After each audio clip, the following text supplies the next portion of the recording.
Hey everybody, is this thing on? Is the chat working? Let me check. Oh, hey Spooky. Oh god, okay. Um Oh, there it is. Okay, perfect. Yeah, we're good to go. Awesome. Well, welcome everybody. So, I think a bunch of you might have seen the video I posted on my YouTube channel last night. And that was that me against 30 civs on a tiny Pangea map. So in case you didn't, I'll show you the save file from yesterday. Or I'll show you a game. So someone in the comments of that video actually suggested we do an AI versus AI battle, and I thought that was an excellent idea. So since there's a stream today, I figured that'd be a good thing to do. Hey Alfonso, hey Billy. So if you guys, the nice thing about this is you actually get to see every single AI leader in the game at once, except for one, because the human has to play it as one civ. So if you guys have a suggestion of a leader who you think is completely irrelevant, doesn't belong in Civ 3 at all, just shouldn't be there, let me know. And I'll play as them just so that we don't have to worry about them fighting against each other.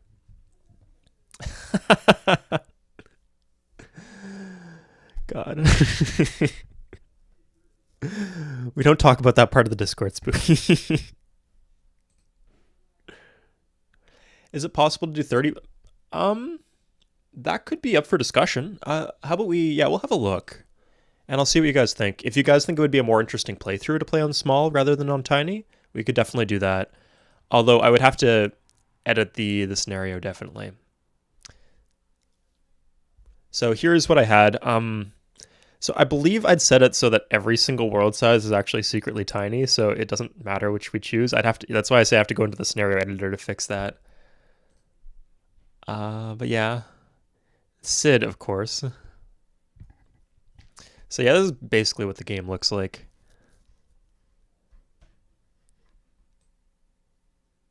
Oh wow, huh?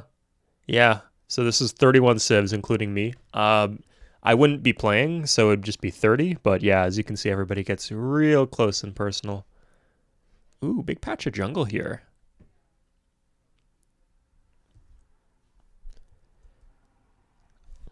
Yeah, it's too bad that Austria isn't in things. I really want to know what their unique unit was supposed to be. Oh god, this is going to be painful to watch. So we got some time to talk about things while we wait for this to happen. So yeah, this is what the tiny map looks like. We could also do tiny 70% water, tiny 80% water, or sorry, tiny 60% water, or we could go for a small map, depending on which you guys think is better. Hey, dear seat.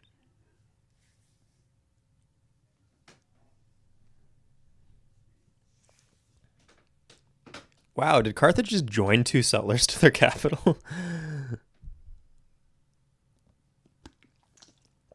Yeah, we know it's the Hussar, but I've never seen anyone provide actual proof as to what it was supposed to do.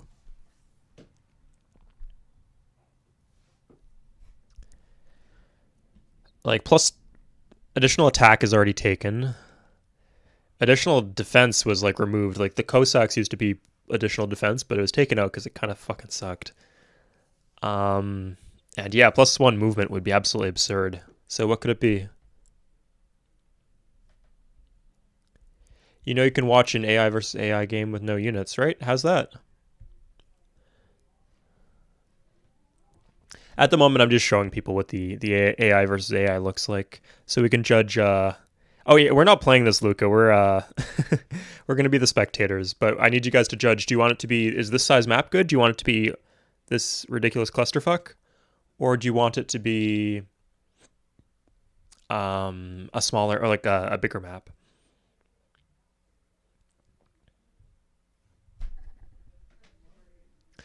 You know, how about we, unless you guys have like strict opinions, why don't I meet you guys halfway and then we'll do this, but we'll do it a 60%. Oh, National Posadist wants Posadist wants the clusterfuck.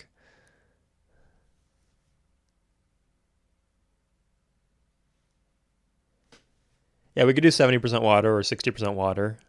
Yeah, okay. Yes, 4 movement on a cavalry would be insane. I guess you can make it more expensive, but that's... Yeah, it's interesting. Yeah, so the animation is in the Napoleonic Europe, so if you want to see how it's animated, you can check that out. But we don't actually know what the stats would be, because often the stats are different between the Conquest and the base game. NBA says 70%.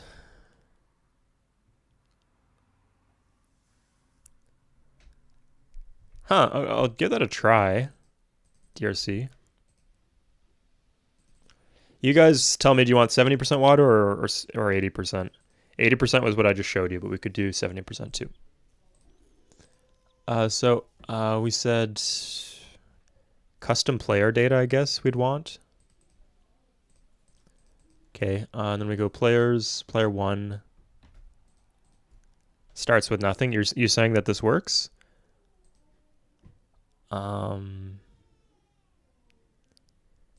Yeah, aside from that, it should be...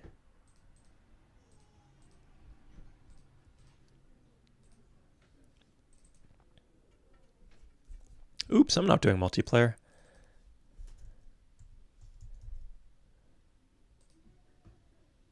%69%. I mean, 70% we can round it. We got 2 votes for 80. 1, 2... 2 votes for 70. And Billy's splitting the difference. Billy, you're the swing vote here. You gotta choose 70 or 80. We should automatically be spawned as player 1. Oh yeah, fuck. Good catch, DRC. Does this just work? Oh man. I really wish I knew this before. Okay, looks like a few people are saying 70%. Okay, we're going to do 70 then. So there'll be a bit more land than this. So maybe some of the AIs will be able to get second cities.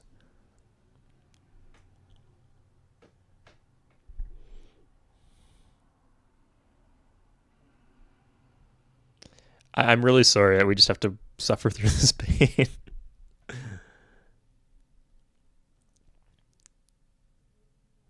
Okay, I'm really sorry. Again, we're gonna have to watch that one more time when we switch to 70%. So here we are, 70% water. Okay. Awesome. Do you guys... I find when we do most aggressive, it's just one endless war the entire game, and I like it when the wars are kind of split up so you can see what the effects of the individual wars are and what the alliances are, and it's not like every single civ is at war with every single civ at the same time. So we're going to stick with normal aggression. Okay. Here it is.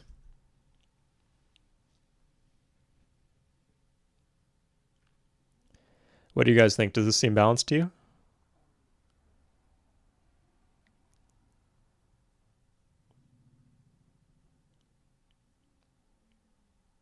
Oh crap, I forgot the funnest part of this. Okay, guys, I'm going to have to restart this, but pick your civ.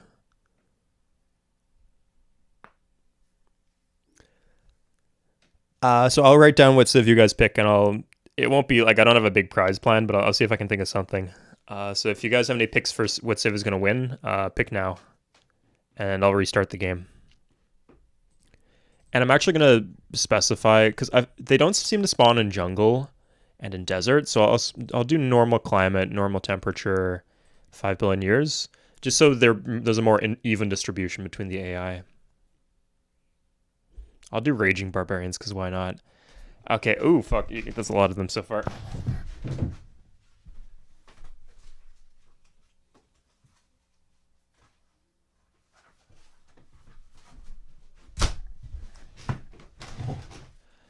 Okay, so Billy is Incans. Bold to pick an expansionist civ for this. Not going to get much mileage out of that trait. Egg is always a top tier trait though. So yeah, here we are. This is like the one. We're sticking with this unless, yeah, we're sticking with this no matter what, even if it's completely ridiculous. Last chance to pick your civ if you want. Let the Chinese do... Oh, okay. Well, you can be... Special request for you, Xiaolin Yao. You can be China. Zhao. Is it Zhao or Zhao? Yeah.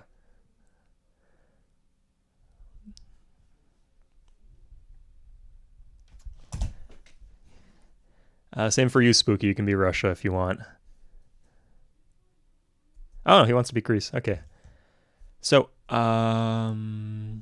Spooky is Greece.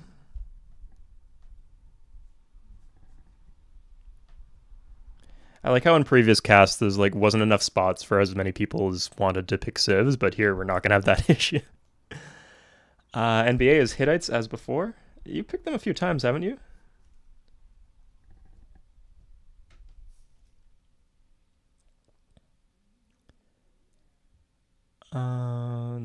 Positist is Ottomans. Good choice. They did really well in my versus the game that I played. To be frank is Persia. I'm just gonna call you Frank.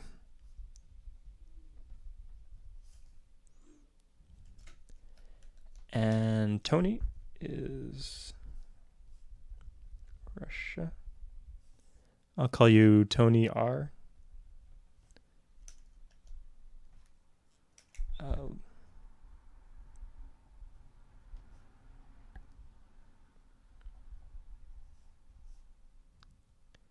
Is Japan. Okay, let's have a look at these while I take the rest of these down. So up in the top corner, you got India, Rome, and the Celts. Ooh, looks like there's 3 second city spots. So potentially 1 for each of those civs.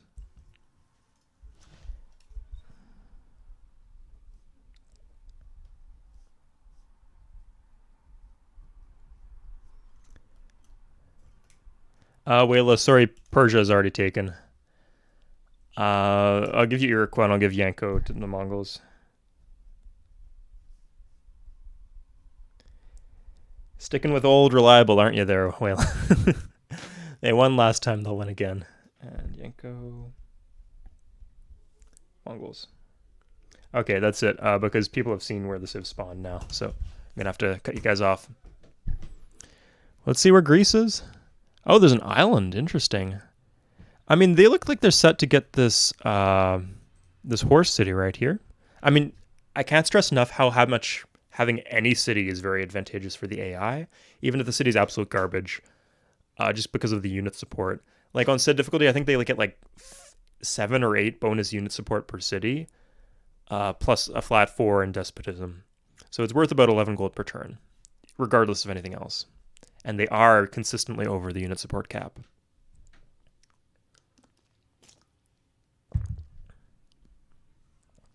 You get the Iroquois, Willa. Okay. Oh, there's some city spots to claim here. I like that. Yeah. So what happens is the place where the land is really good grassland starts, there's like a lot of civs that spawn on top of each other. Yeah, you get a lot of that in the 80% water maps, like civs like the Mongols, where they have like 0 tiles to access. We'll see if that's the case here. I like the Arab spot. That's a spicy one. Russia could be a dark horse. Lots of land. Lots of... I mean, it's not just about having the tiles around your cap. Because, like, for example, the Ottomans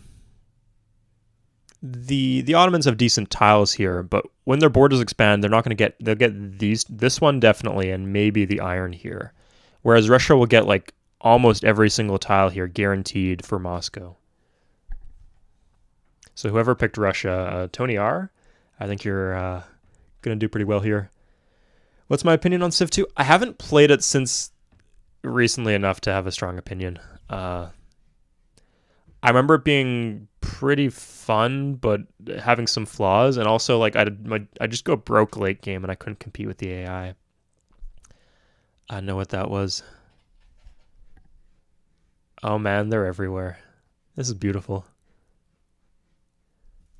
Ooh, I like Spain's spot.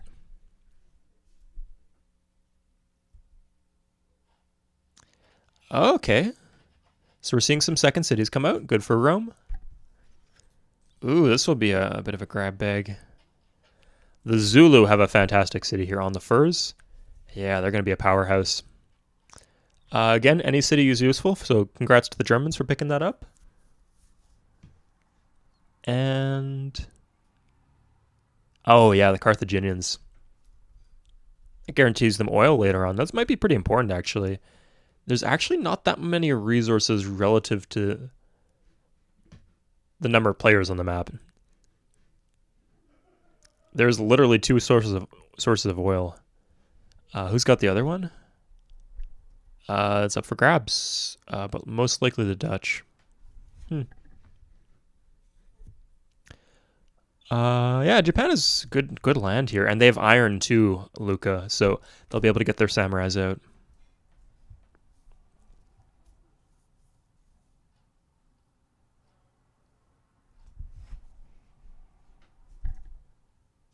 Ooh, Greece looking strong. You guys picked some good civs, I think.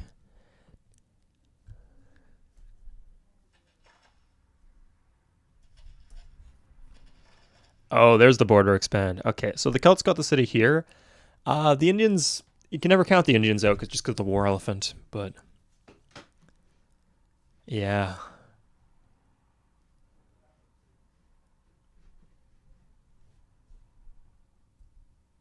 I mean, just there's so much going on, I think, Spooky. That really does the trick. Yeah, lots of focus on military units here. Nobody getting a barracks for some reason. Looks like the English... oh, they're doing pretty well. No one picked England, huh? Yeah, England's got a lot of production.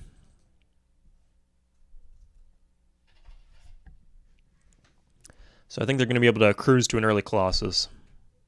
And they'll have the ivory. Yeah, based on the way the culture is going to work. Oh no, Greece got the Colossus. Ooh.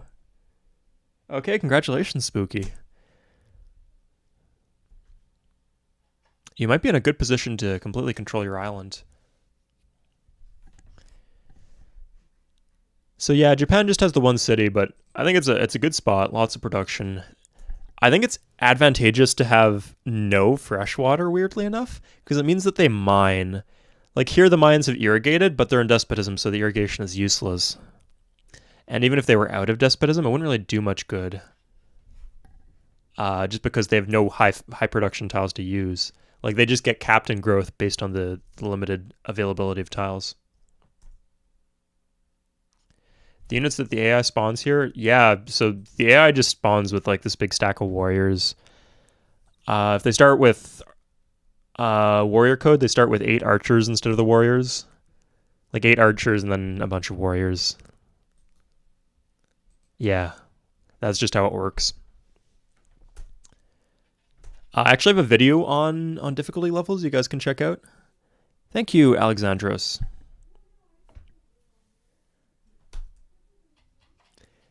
Yeah, I think the most recent one I did was a fun one even for my normal standards. I'm glad I could mix it up a bit, and I felt it like really made it for a unique playstyle that I had to do. So if I want to win, I'd say Archipelago. If I want like just like what do I think like is the best Civ 3 experience, I'd say Continents, because it's the most balanced. Seafaring is way too good on Archipelago, and then Expansionist is pretty useless in Archipelago. Continents is like the nice in between.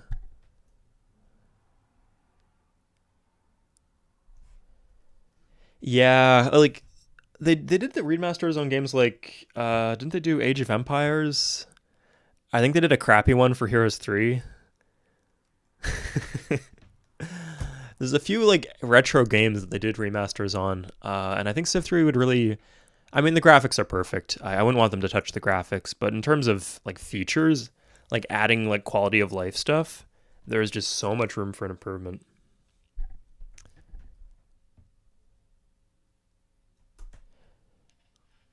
Oh damn, they even have railroads, the Japanese. Yeah, you can't count the Japanese out here. As long as they stay alive, they're going to be in fighting shape. Can I do embassies? No, I don't have any cities, so I can't do any embassies. That's sad. And I technically don't have contact with anyone, so I can't see when any civ is at war except by watching them fight. I guess we'll just have to wait for that.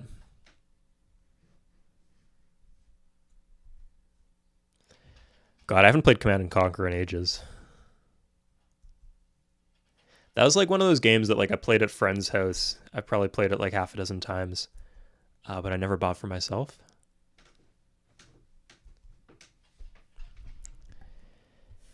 Yeah, they're kind of... Ooh. What is Rome up to? I think they upgraded all their warriors to... They upgraded all their warriors to legionaries. And they're coming for someone. Holy shit, that is terrifying. I mean, everybody's kind of terrifying, but... Yeah, pretty terrifying.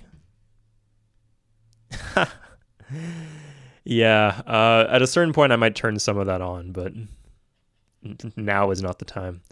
So who do you think they're coming for? Ooh, the Celts got their upgrades off too. They got a lot more to go, but it seems that that's what they're using their gold on. Who chose Rome? Only about... There are only 11 choices of civs, so about 2/3 of the civs aren't claimed by any person. And it is too late to claim them now.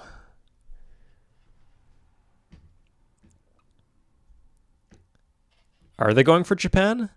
I think Japan can take this. Like, that's one thing, but this, ooh.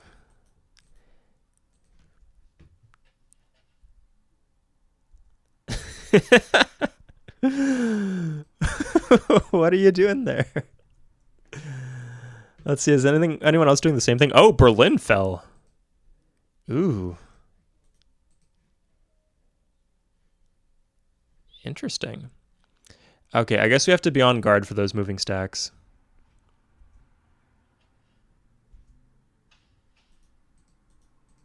They're splitting up a little. I don't know why they're doing that. Germany's holding strong, though. Okay, you're seeing a lot of civs actually enter the next Euro now. Wow, that was early. Oh, dear God.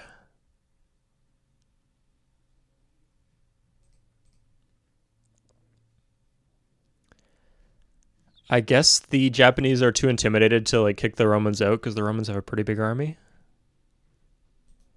Yeah, they must be going for America. Or England? England would be a good choice. You can get the Statue of Zeus early before it starts producing a ton of units. Oh, damn, York is boned.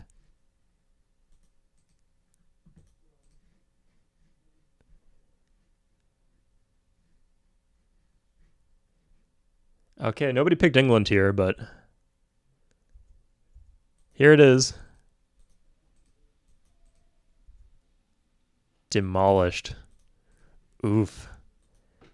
Okay, I don't think they'll be able to take London, and I'm wondering how the cultural situation is going to be.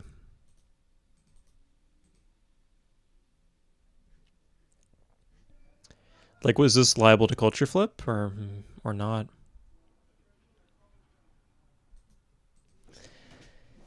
Yeah, I don't like when they do it to me, Yanko, but I like how they do it to each other. So.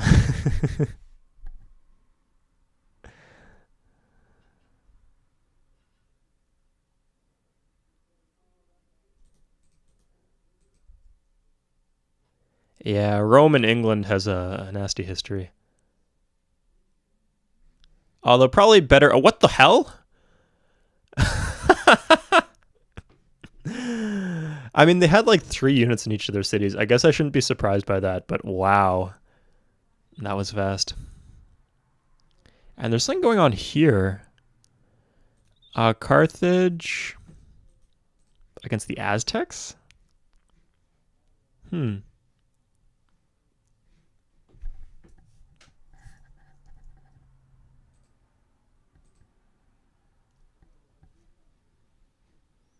Is there any unclaimed land?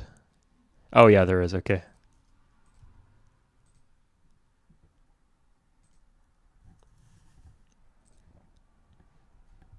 Oh, I need writing.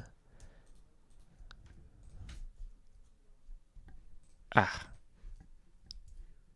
So now we can do embassies. Like, it's clear that we need to see who's going to war with who.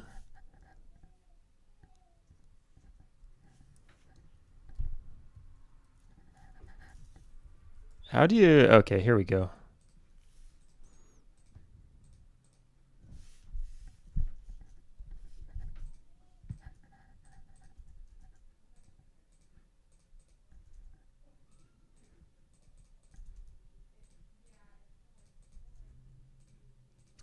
Yeah, this should be helpful. I think if we do this and we just abandon our city afterwards, that's the ideal way of doing things.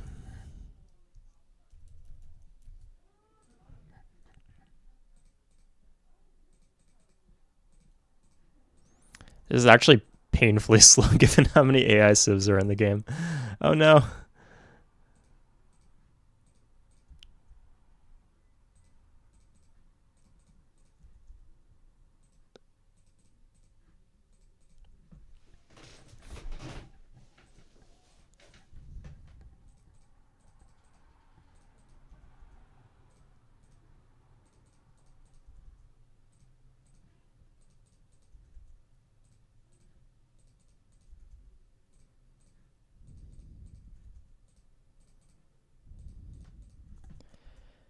I'll do a few more. I think this should give us a...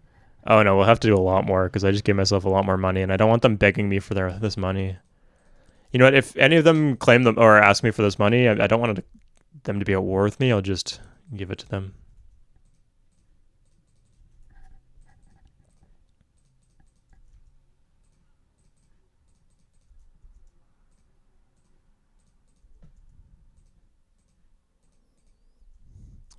Okay, I haven't been paying attention to the chat, so if I miss something big, let me know.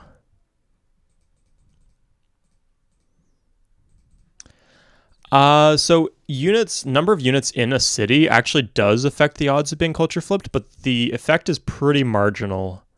Like, it's not a guarantee by any means. It's like, if you have like 5 units in, it's like your chances goes down to like 3% per turn instead of 5% per turn. It's just not worth it. It's not an effective way of protecting your cities. Oh, I can't abandon this because it's my capital. Huh. I guess I could... Do I not have contact with the fucking Indians? Okay, just kill me.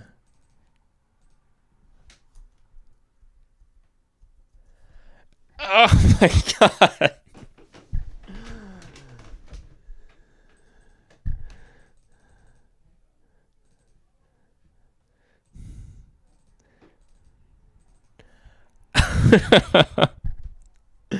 Why is it so hard to get a good debug game going? Okay, that's not happening again. I spent way too much time on that embassy. Is not happening again. Hey, Shotosenko. Oh, hey, Bobar. Oh, lots of people today. Yeah, I think the video last night got a lot of attention, so I wouldn't be surprised if the stream is popular. This one isn't quite as crowded. We're doing 70% water instead of 80% water, but it's still an absolute mess. So the Romans, they marched their doom stack of legionnaires and archers like halfway across the continent to conquer York, and in the process they lost 2 cities to the Celts. So the Celts are, at this point, probably a favorite to win. Chodosenko, it's just a normal game of Civ 3, but I made it so 31 civs can play on a tiny map. Hey, Arn, let me check how many people are in this. Okay, it's just 60 people. Yeah, just a lot of people saying hi when they're joining. Yeah, there's no Oh, fuck, Portugal. I need to pay more attention to this stuff. So, the Zulu took Lisbon. The Egyptians are still holding Berlin, and they're going to get the temple, so no danger of culture flipping. But their progress is being stopped. The war between the Carthaginians and someone, whoever it was, seems to be a bit of a wash. And Japan just holding tight.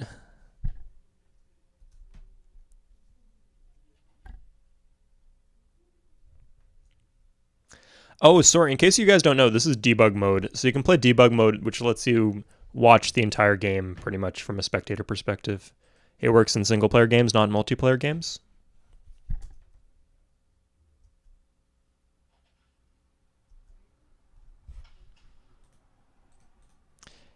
Okay, we can kind of infer which civs have been fighting. Yeah, it must have been Aztecs and Carthaginians because they have pretty much no units left. If anyone else declares war on those two civs, they should be screwed.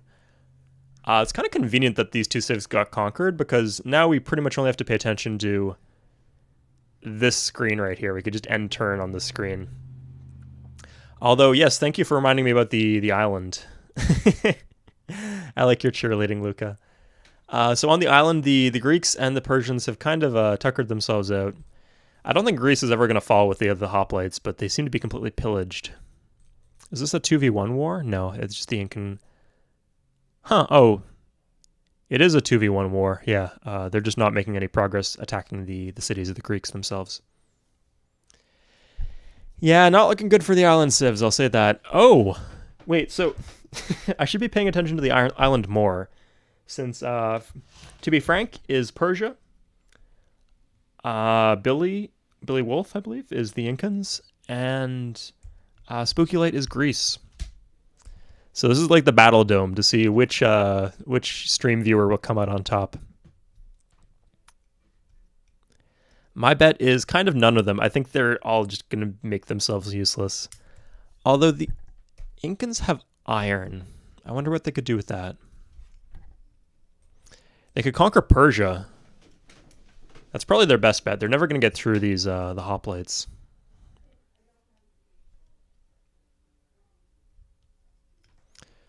Yeah, Zulu, Celts, or Arabs? I'd say that's Arabs, really, huh? Do they have any wonders? Ooh, they got the pyramids and the Great Wall. I think that's going to be really key in terms of tourism gold. Because, I mean, look at the city right now. This city... Yeah, this city produces 17 gold at size 8. This one produces 10 gold. So that's 27 gold in his entire civilization. A single wonder after 2,000 years, I believe, or 2,500 years, produces 14 gold in tourism. So that will like increase his GDP by about 50%. And all of the modifiers from like libraries and markets apply on top of that tourism gold. So it's actually quite big. Yeah, these two wonders are worth more than both of his cities combined, at least once they reach full tourism capacity. So it's important to actually pay attention to where these wonders are going. The Greeks did get the Colossus. Yeah, so even if they're pillaged out, I think they're going to have a good ability to tech here. Although what's... Yeah, they've been slaving a lot, it seems. But yeah, they're still getting good gold, you'll notice from the Colossus itself. Oh wow, Spain is cleaning up in wonders, and they have 2 cities. And that's about it, yeah. Spain, the Arabs, the Greeks, and the Statue of Zeus in London. So I'd say based on the high production of the English and the fact that they have the Statue of Zeus, they will eventually at some point be able to make a break for it and attack some other civ. What's my opinion on nukes? I absolutely love them in multiplayer, but in single player they're kind of underwhelming. The AI doesn't really use them, and then they'll all declare war on you if you use them, so yeah, it's a bit of an odd situation.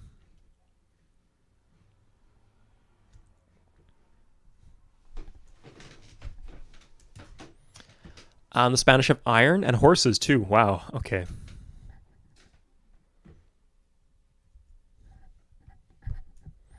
Yeah, hanging gardens too.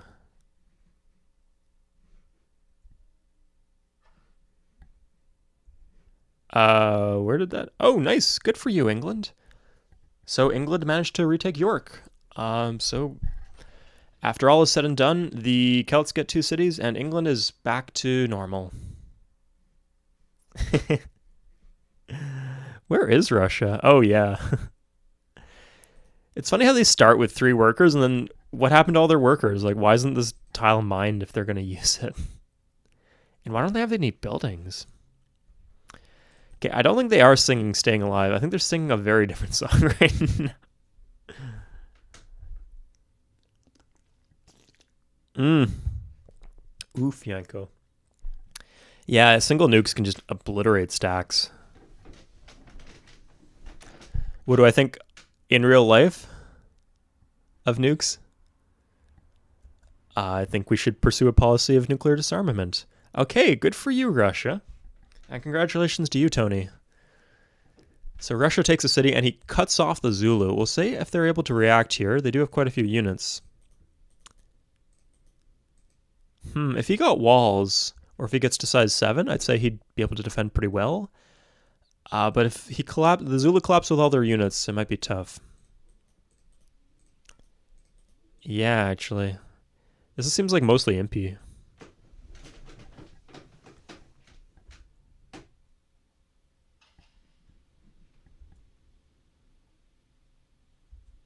Yeah, looks like he's going to be able to hold.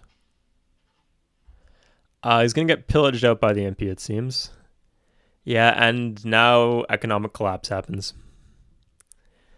Look at this. So he's got 3 entertainers, 0% on the luxury slider. So if he does this... Oh, I can't change his sliders. He's not in a golden age, but yeah. Anyway, his economy just collapses because he can't even feed his citizens. He should just use the luxury slider at this point to keep his nation happy, but instead he's going to lose all his citizens. He should really stop voting for Greece. I think they're a good civ with the hoplite. The hoplite's just so good in this, and scientific is a good trait, I think. But commercial is pretty bad. Not going to be suffering from much corruption here, you can tell.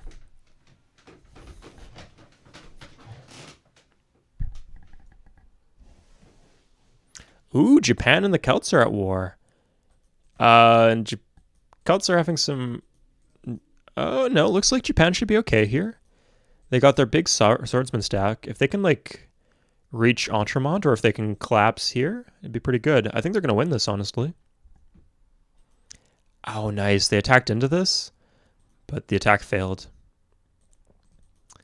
But the Japanese, I think they stack attacked onto a mountain. That was dumb.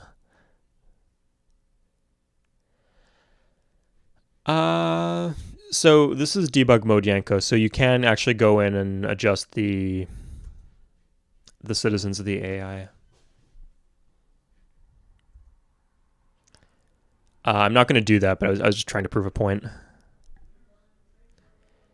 India is, yeah, sitting in a corner central. Somehow teching through all of this despite their massive unit support costs. Ooh, Hans. Yeah, you know what? Vikings aren't doing very well, Hans Martin, so I'll put you down for Vikings if you want. People picked Civ at the start of the stream, and there are a few that haven't been taken. Hans Martin.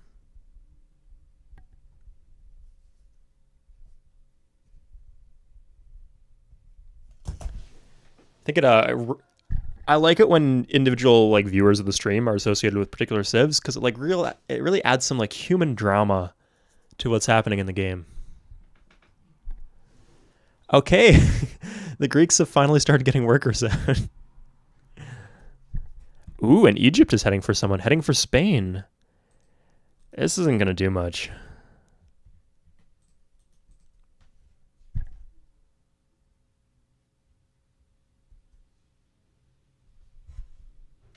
They pillaged one tile.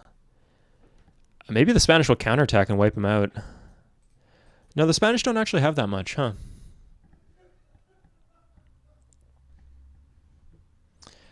This looks like a wash. The Russians will recover, and they're keeping the city. If they're lucky, they might even... I think they're going to run out of units before they can take Zimbabwe.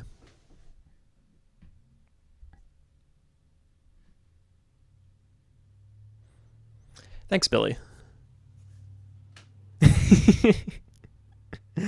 You know what? In exchange for your donation...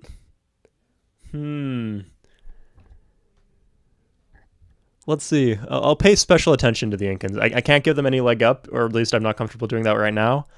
But what I can do is I can pay special attention. And Yeah, I'll focus more on the island. So I think the fact that they have iron is a real strong point for them. If there's going to be anyone who can conquer the island, it's going to be the Incans with that the iron. If they can take Persepolis, I think they'll be in a good position to control the island as a whole.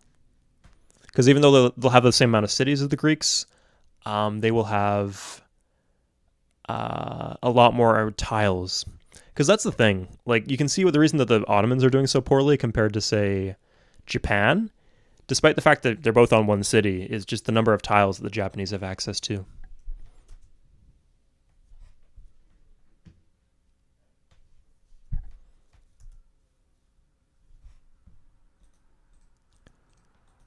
Okay, yeah, this is a non-war.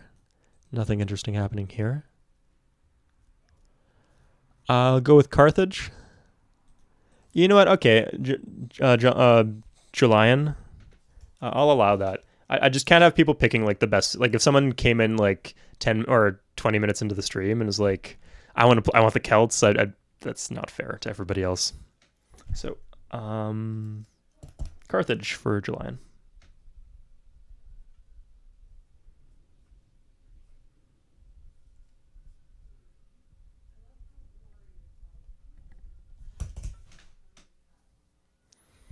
Ooh, Greece is building the Great Library. Is anyone else? Oh, Spain's gonna get it in 3. Fucking Spain.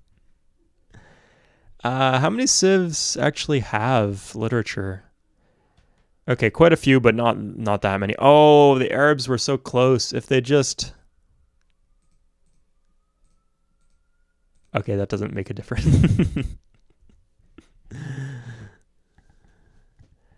I don't know, maybe if they get pillaged, like if the Spanish or if the Egyptians walk on this tile, maybe that slows them down. Oh, maybe? Wait, did someone just build something?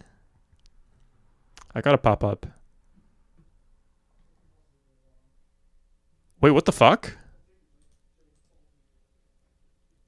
Oh, the hacks. They must have got like a scientific great leader or something. So which civ is the Greeks? So Greece is number 31. Maybe they were the first civ to literature. Okay, I have to see how that happened. Sorry, we will reload this save. I'm not going to take this away from Greece, but what the hell was that?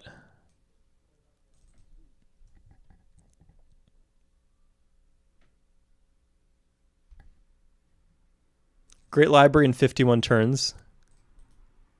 Ah, they have Hector. Good old Hector. Now I just have that scene from Breaking Bad stuck in my head.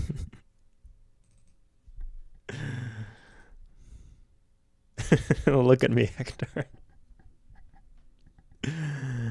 No, don't worry. It's I loaded 750 BC, so it's yeah, he still got him. He must have been saving him. So yeah, good pickup from the Greeks. Congratulations to Spooky.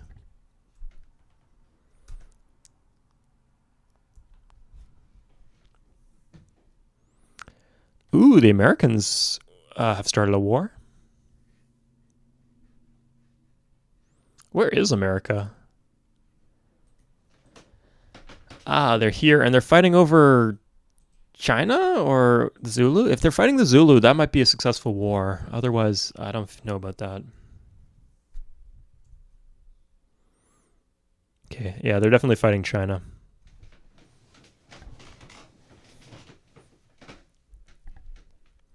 Russia seems to have sold their soul completely. I don't. Why would I need? I don't need the text DRC. And in fact, if I did that, that might like if I did that, then it would give Greece free text potentially, if one other civ has it. Oh yeah, I mean, so the thing is, Yanko, it's 6 culture. I don't know if that matters in this position. Like if this was the Ottomans, having 6 culture would be amazing because they'd get like the iron tile. They might get these tiles from the Mayans. In the case of Greece, it's not super important. But it gives them free text, which is handy. It gives them an advantage in trade, and the AI is very good at trading on Sid. And it also gives them tourism gold. That's the thing. So towards endgame, that will be like 14 gold per term times all the other multipliers. So that makes a big deal. And that's that much gold being taken away from the Spanish too.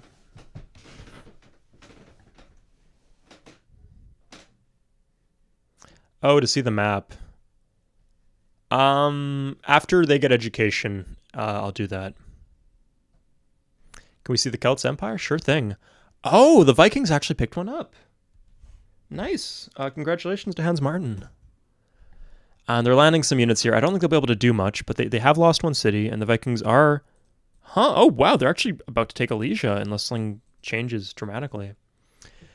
Maybe the Indians after banking up all game. Yeah, I know how debug works, DRC. But if you can think of any useful applications for the tools I have in debug, I'd be happy to know. It was a good idea with the satellites. Because, yeah, the minimap is, like, okay, but it'd be nice to see the city spots on the minimap. Yeah, I mean, they just ran out of units. Like, the Zulu couldn't retake because most of what they had was MP, but MP are good on defense, so the Russians couldn't really finish them off either.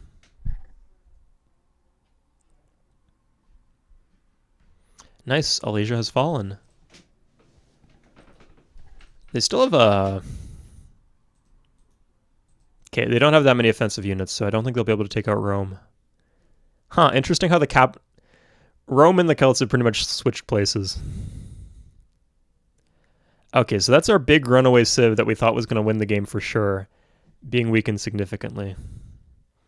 And Spain is getting pretty weak too. Yeah, the ball here is in anyone's court. Especially the Sumerians here have a good shot. Okay, thanks, DRC. Let me know if you think of any. So the title of this video is AI versus AI. What did I put it as? Oh, nice. 30 bot. So the bots are like the robots, so computers. AI versus AI, artificial intelligence versus artificial intelligence battle on a tiny Pangea. So that's what we're watching. Sorry, I didn't edit the description. I probably should have edited the description to clarify. But it's... You know what? Yeah, if some people are having difficulty understanding, I'll try to put that in.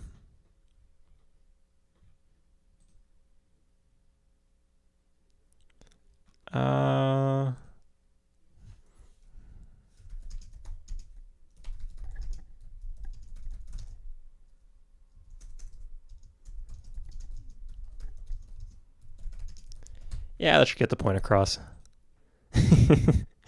Exactly.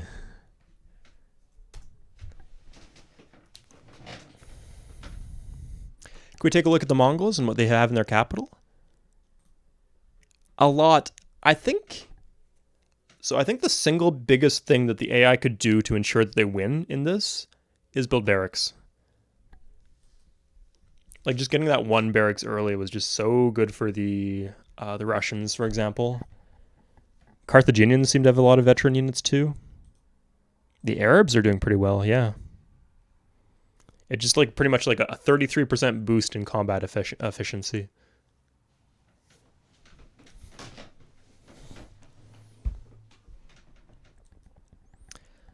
Oh, wow. Lots of horsemen for... The Koreans could just take out the Vikings right now if they wanted to.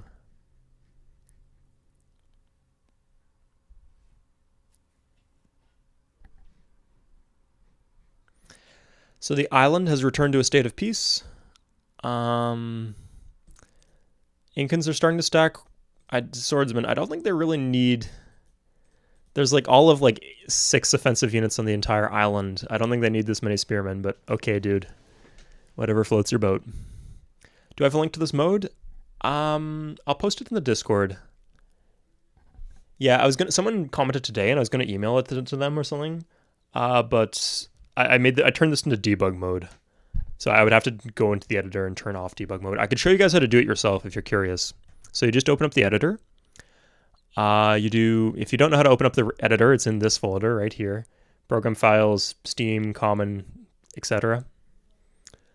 So you do that. Then you do a new mod. You turn on custom rules right here. Yeah. Okay, then you switch this to 31 civs. You switch all of these to 31 civs. And then you make them all 60 by 60. And that should do the trick.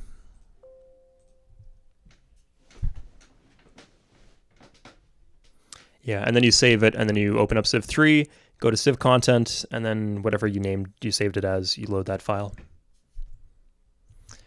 But I will post in the Discord in case, if someone can link to the Discord, that'd be handy. I should make like a bot that links to the Discord when I ask it to. But I've been getting off track enough this game. Yeah, there's a few of these civs that have just done nothing except keep their stack units at home. And depending on the quality of the units, it decides whether or not I'm confident that they'll do well. Regular horsemen could be pretty good. Regular spearmen, not so much.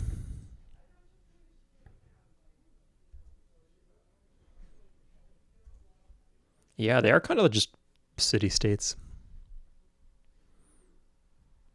It's interesting how you can see like how big of an edge it is economically when they get another city, but also how much of a liability it is. U.S.-China tension. Of course, you're China, Sheldon. I'll check up on them. Oh, not looking very good for the Chinese.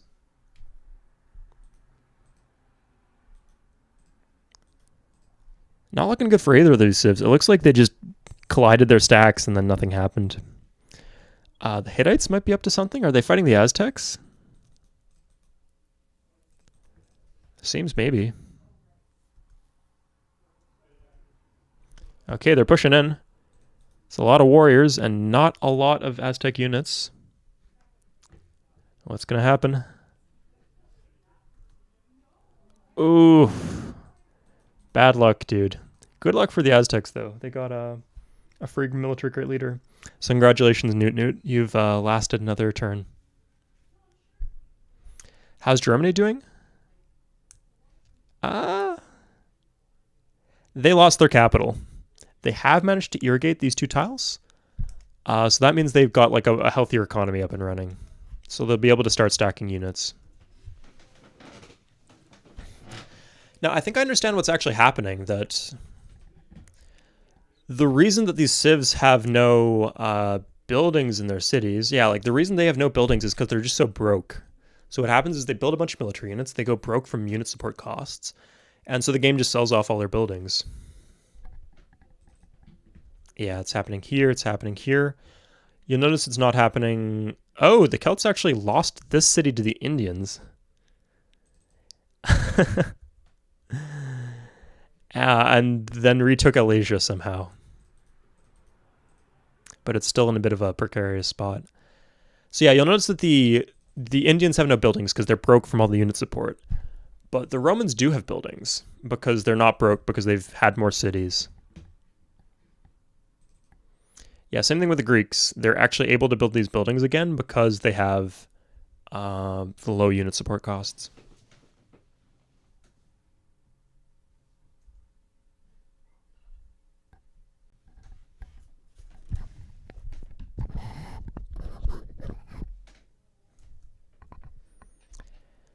Okay, so this war, still a standstill. Celts have pikemen, but that's not going to last very long. They're kind of getting surrounded by 3 sides. Ooh, the Japanese got it on this. Although the Japanese don't really seem to have a stack at all. Just like a slow stream of spearmen, but maybe they'll get lucky.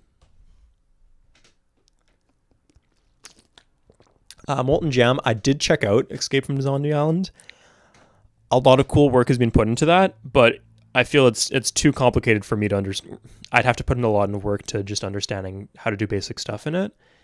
And even then, I don't think it would be really intelligible for for viewers. Like, I don't think anyone watching would, there would be a lot of questions and I would spend a lot of time answering questions. So Orps, if you go into the scenario editor, you can do this. You just set like the map type. You set tiny to be able to support 31 civs instead of being able to support 4 civs.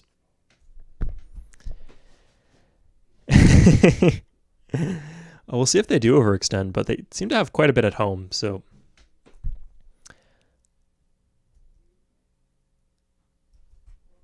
Yeah, it doesn't look like it's going anywhere. England is looking quite strong.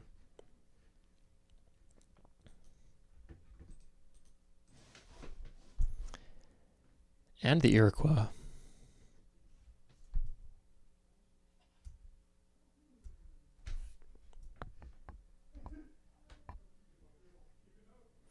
Really, you did, Spooky?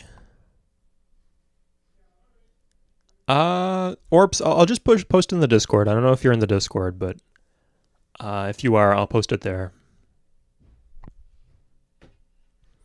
Okay, Japan has 2 irons, so they can actually trade one away, which might be beneficial for them. Egypt just can't stop going to war with people, and now they're at war with the Arabs, and they're going to make the Arab economy collapse. Ooh, that's bad. Egypt can just afford to do this because they got the 2 cities, meaning they've got a lot more unit support.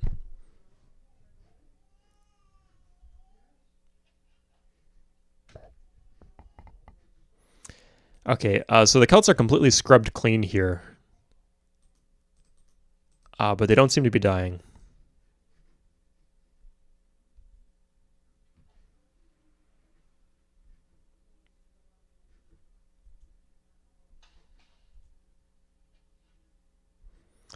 Yeah, I haven't even been paying attention. Just this cluster right here just have not been doing anything. There's a lot of clusters like that. We're still waiting on the Byzantines to do literally anything. Ottomans. Yeah, some of these civs just still have the same stack that they started the game with. Ooh, Mayans too. Everybody else seems to have fought somebody at least. Okay, Orps. You can access Discord from mobile. But you obviously can't download the scenario from mobile. But in case you don't like Discord, you don't need to install anything. It's just like you can use it as a website effectively. So if you have internet on your computer, you can access Discord.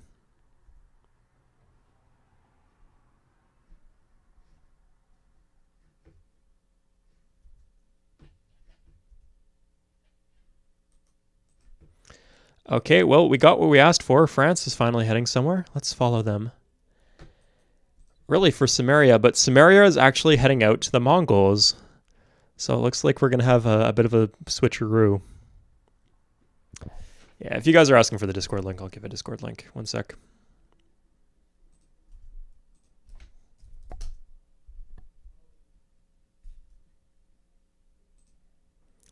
I won't be able to post the scenario into the Discord until after the game, though.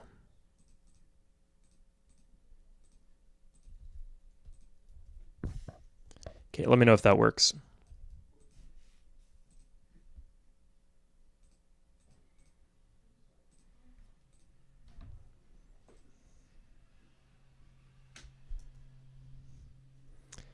Huh.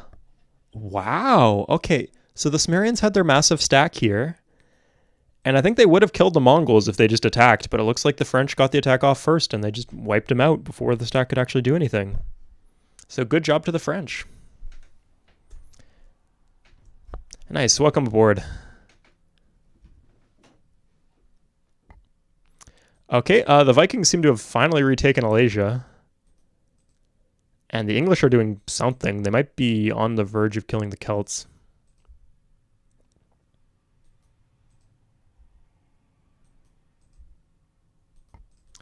They're all just so close.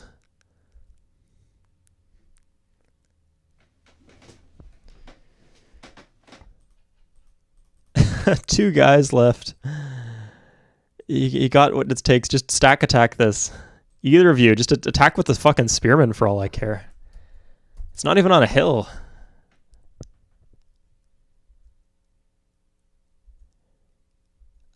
How is this still alive?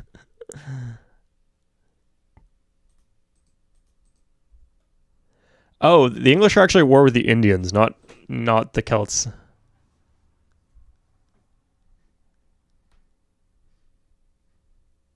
So it's actually India that might lose the city.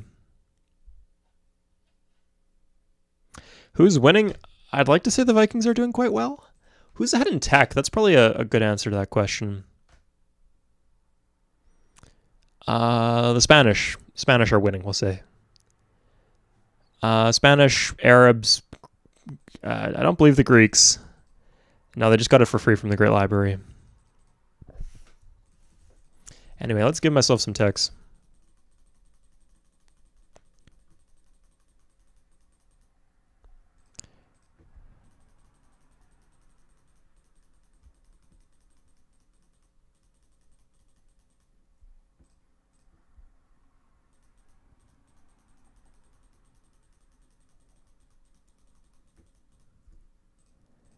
And satellites. Okay, nice. We can see the cities on the mini-map now. That's good for us. What number is Japan? They haven't taken anything and they haven't lost anything. Like I said, Japan, because they have the coal and the iron, as long as they're alive and they're keeping up in tech, I don't think you can count them out.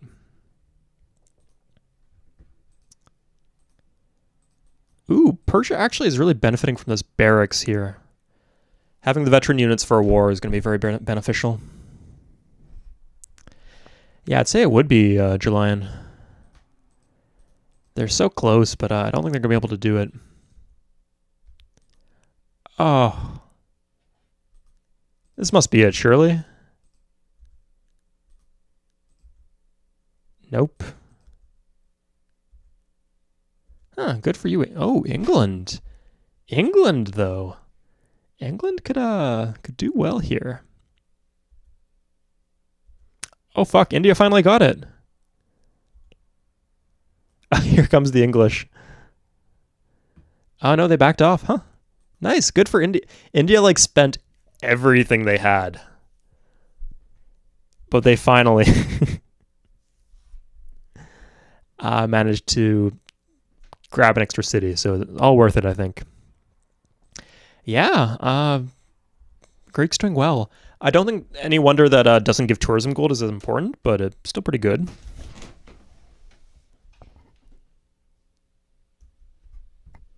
Oh, what?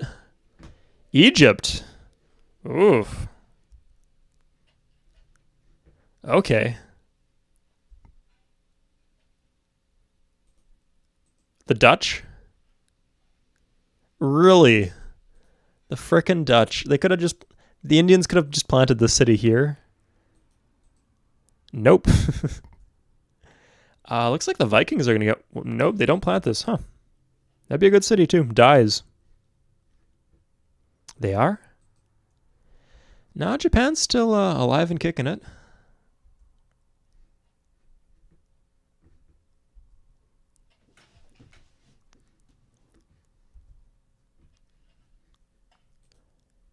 Oh my god, Korea.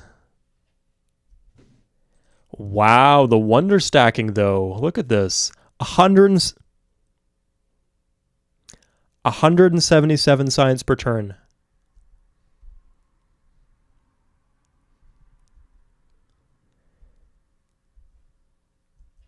Oh yeah. Nice prediction there, Alfonso. Iroquois are going to war with somebody?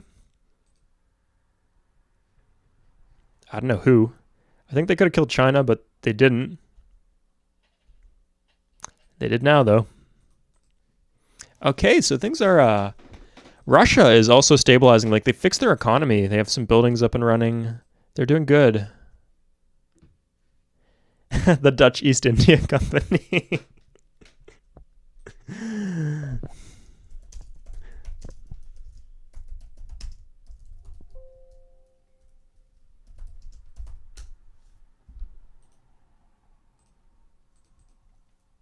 Wow. This is exactly as many characters as will fit, but co works. Yeah, sorry, Shaolin. I think there should be a rule that if your nation dies, yeah, you're now a fan of the Iroquois, Shaolin. Wait, that might. Oh no, the Wayla has the Iroquois, and that might actually be too good. Because towards the end of the game, like everybody will be eaten up by one civ.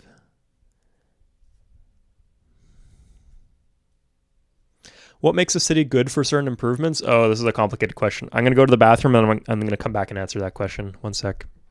It really depends on the improvement, though.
Okay, I'm back. Thanks for waiting. So, in terms of buildings, I'll focus on happiness buildings. So, what a happiness building, like a temple, for example, converts maintenance gold to happy faces at a 1-to-1 ratio. You pay 1 maintenance per turn, and you receive 1 happy face. You know what also converts gold to happy faces at a 1-to-1 ratio? The happiness slider. If you put money into the happiness slider, it will turn the income that your cities earn into happiness at a 1-to-1 rate. So the temple doesn't really do anything that you can't really just do yourself with the happiness slider. So I wouldn't actually recommend building the temple in most cases unless you need it as a culture building. Although, to be honest, like for culture buildings, generally I'd prefer the library because the library has like a good effect. Let's say let's say you're at 50% science and you have a city with 20 commerce per turn, then you get plus 50% on the 10 science that's going into science. So you get 5 gold per turn. So it's basically 4 gold per turn after you pay the maintenance on the library. That's why I like libraries for culture so much better than temples. Because temples, like, they just kind of even themselves out in terms of the happiness they provide. Whereas libraries can have like 5-to-1 returns, 10-to-1 returns. The longer the game goes, the better returns you get on the library. So who's winning? It's really up in the air right now. I'm liking the position of the English, the Spanish, Scandinavians, and the Egyptians, but we'll still have to wait and see.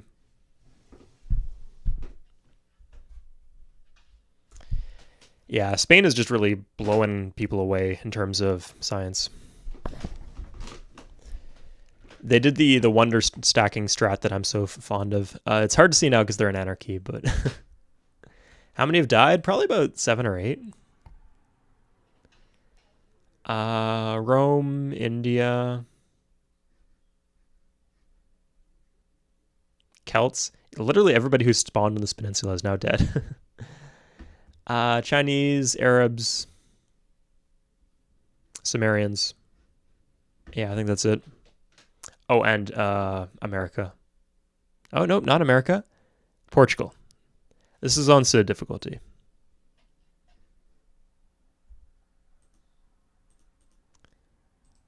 Okay, Japan stacking up those regular medieval infantry.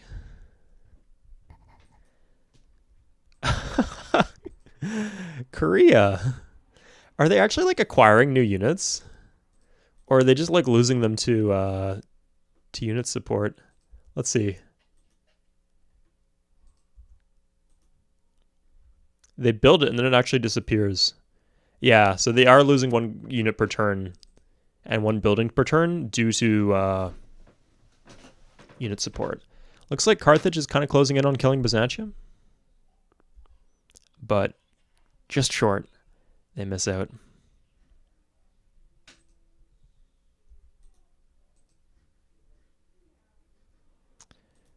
Russia is fighting somebody. It looks like Egypt.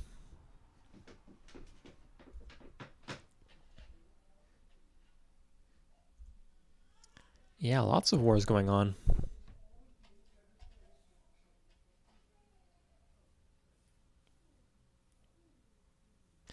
Yeah. So Sagal, what I said, or Saji or Sagal, the one downside to the happiness slider is you can only set 1 uniform rate across your empire. So the temple doesn't do anything that the happiness slider can't do, but the temple, or mostly, there's an exception, there's a caveat to that.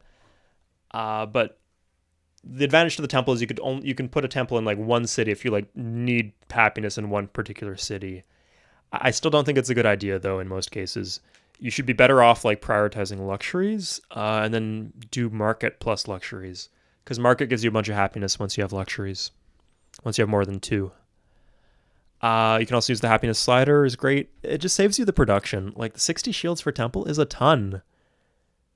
That's like a knight right there.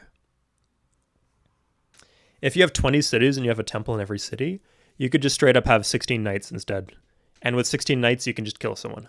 So I'd much rather have the knights. Yeah, and if you kill 1 person, you take 1 luxury. 1 luxury is 1 happiness per city. And that does the exact same thing as the temple. So just the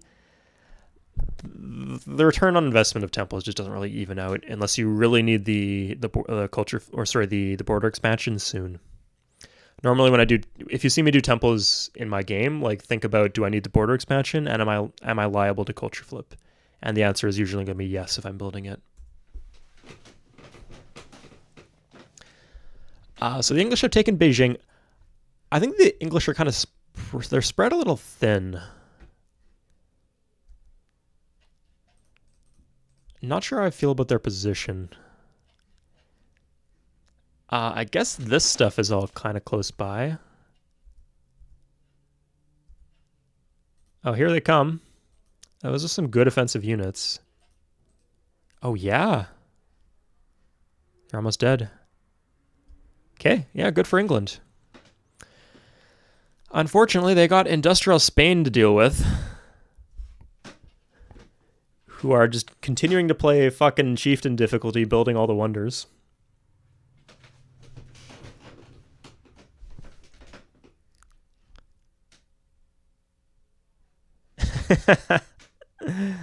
How's Japan doing?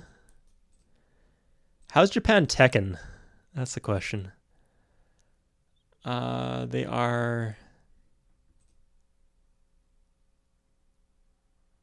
It's hard to see. They're player 2. They have feudalism. Okay, they're on their way to chivalry, presumably. I don't think it would be coming out of nowhere at this point. I think they might be the favorites.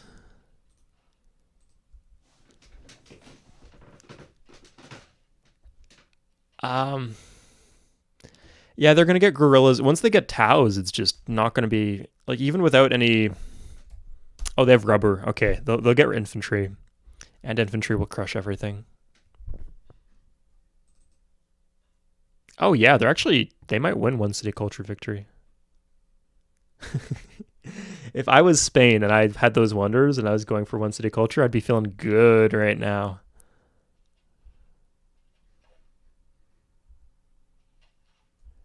Yeah, another one coming.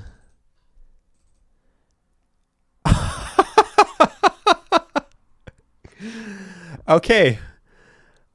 So for comparison, 356 science. Zimbabwe has 18. 17, 28, 3.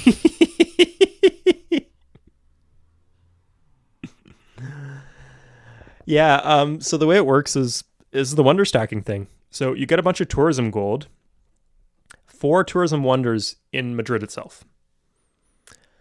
So after 2,000 years or 2,500 years, one of the two, you get 14 gold per turn per wonder with tourism. So that's 60 gold per turn, plus the multipliers apply on top of that. So he's 100% on the science slider, so you get plus 50% from the library, plus 50% from the university. So that's 60 times 100 is 120. Then you have Copernicus's and Newton's, so that's 300% in total with those 2 wonders and the university and the library. So 300% on 60 gold per turn is 120, 240. Yeah, that's 240 gold per turn. And the rest come from the tiles themselves. Oh, and then they also get a bunch of gold from the city too because of the mausoleum. And their democracy. So yeah, somebody should declare war on Spain. Doesn't look like anyone's gonna though. We'll see. Yeah, once they get infantry, they'll be unkillable pretty much.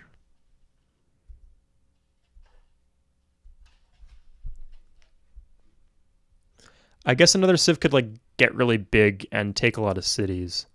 That's the only other way. Oh, Neil Smith. So you should come by the Discord and we'll get you set up. Crap. I posted the Discord link above. Where is it?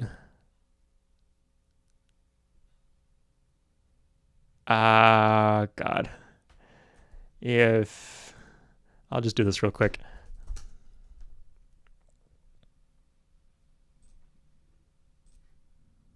Copy. Yeah.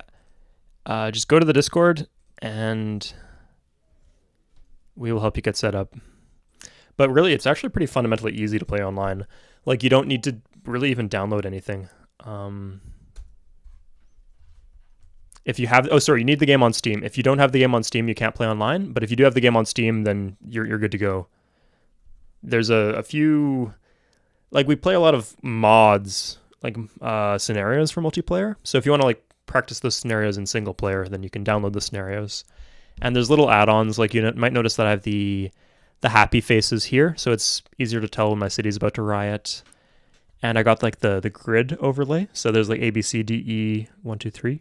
So those are little add-ons that are useful for multiplayer, but they're completely optional. To play, you just need internet that was good in 2003, and you need Civ 3 on Steam, and that's it.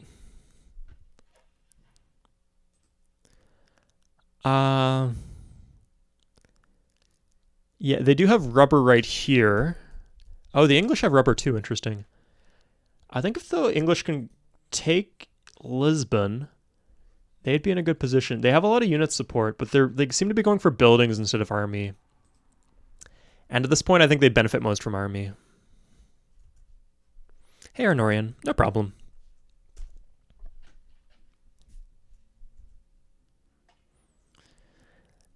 I'm late to my own stream all the time, so I'd be a massive hypocrite to criticize you guys for that.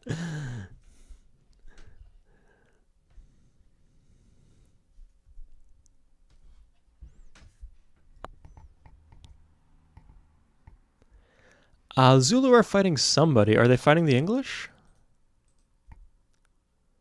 I think they are, but the English don't seem to be winning very hard. Oh, Alex. Wow.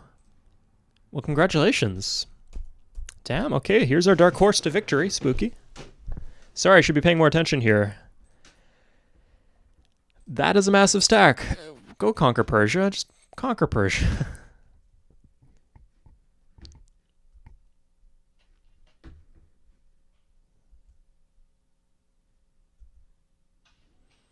Okay, Russia hasn't done much, but they seem to have pillaged out the Egyptians, and they've at least improved the infrastructure around Ulundi. So they are a two-city civ. Shakespeare's Theatre, of course. Honestly, if you're not a fan of Spain, then you probably should just be happy that they didn't get in Madrid, because that one city culture victory is a real threat.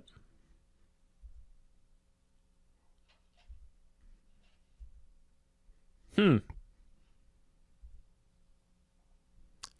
Zulu have taken York. That's what I said about the English being overextended. It's a danger. So the Americans are doing something. I don't know what. For France, are they really coming for France? Is that necessary? Oh no, they're going for Egypt. The Dutch have taken a city off Egypt. The Russians have taken a city off Egypt. Egypt has fallen. Where did they go? Oh, they just went back.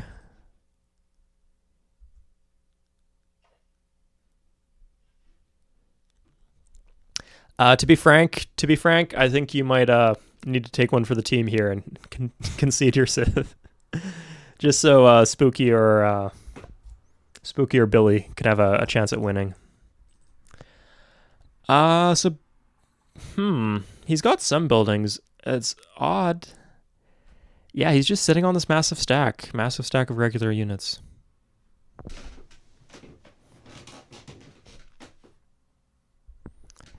Did someone just say artillery is useless? It's useless for the AI. It's super useful for the human player. In fact, on high difficulty levels, it's...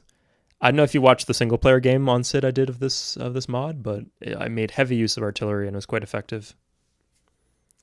On lower difficulties, yeah, you can do without it. It's just the AI is just so awful at using it and countering it too.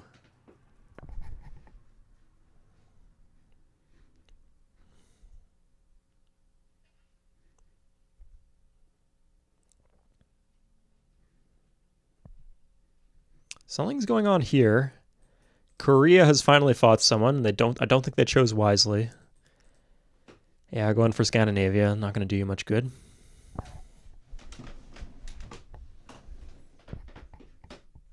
Yeah, what's so good about artillery is that like it does damage and there's no cost. Like there's no risk of losing the artillery against an AI. The AI are too stupid to attack the artillery stack. Oh. What? Wait, what? Huh. Wow, I look away for 5 seconds. Okay. I'm really, really sorry for you there, Billy. We're going to save... Billy, yeah. I feel bad right now, so I'm going to let you at least see what happened in slow motion before reloading to the game state.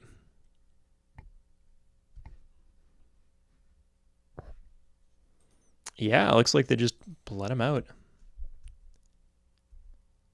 Oh, that's a heartbreaker.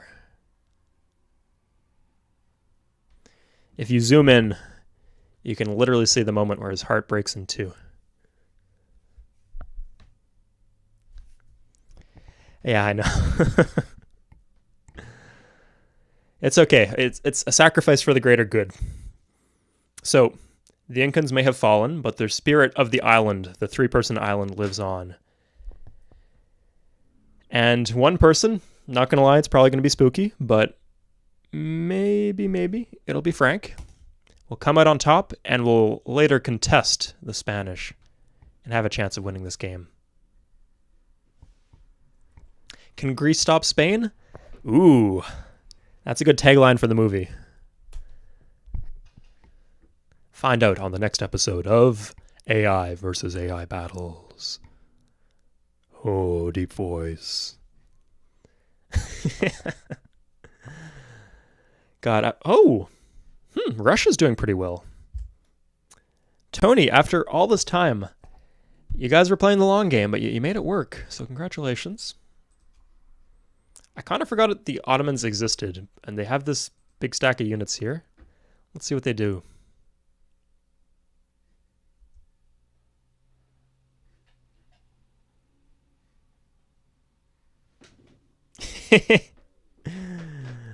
Mongols building a fucking...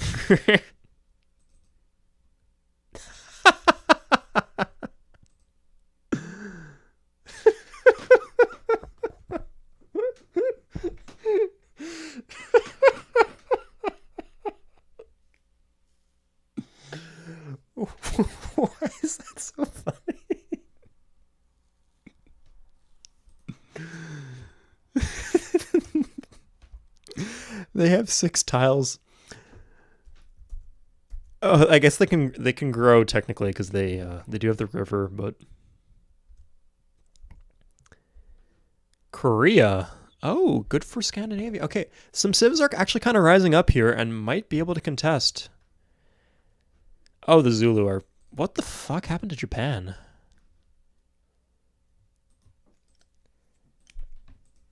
Is Japan coming for somebody? Are they making a big play, or did they just lose their big stack?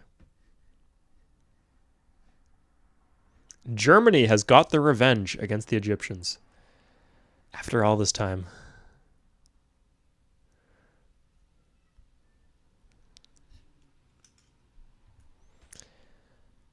England's still kind of going strong over here, though. How? So, Julian, the way it works is that the AI doesn't really prioritize. They seem to like pick a target based on how many units are in that city. That's why when I was playing this, that there was so many cases of the AI just sending a massive stack to me and trying to attack me and kill me, because my cities only have like 2 or 3 units in them. So normally the AI will only prioritize killing enemies instead of cities with very few units in them. But on the flip side, the only reason that an AI would have a city without many units in it is that if they were killing someone else. So because the Mongols haven't attacked anyone, nobody has attacked them. Hey, greed is good. Is his name Greed? Is Greed also good? Yeah. Okay, we have to take stock here. What happened to Japan? Okay, here's the Doom stack. Here's, yeah. Luka Makan. This is your one true hope and dream right here. The Japanese will actually take something out. The French seems to have taken Salamanca, though. And the Egyptians are destroyed by the Dutch. Huh. So the Dutch... Okay, we have to call this... I mean, just conceptually.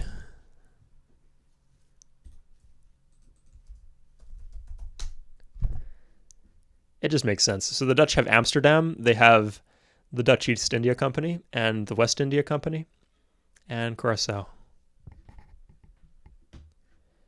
Yeah, America took London. This is actually a pretty good city because it has some wonders in it. They're getting veteran crusaders now. So that'll help them out. 340 gold per turn, Arnorian.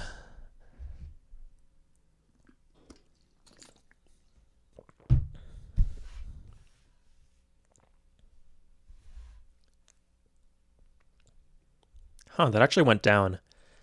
Oh, and another 92 in Barcelona. What's the way of pronouncing Barcelona? Something. Yeah, let's check their tech lead. They are... Oh, this is me. Okay, I'm Civ 1. They have refining, and nobody... Of the other civs, only the Greeks are in the next era, and they only have 1 tech. So they're about 6 techs ahead. Wait. 1, 2, 3, 4, 5, 6, 7, 8, 9. Yeah, they're 9 techs ahead.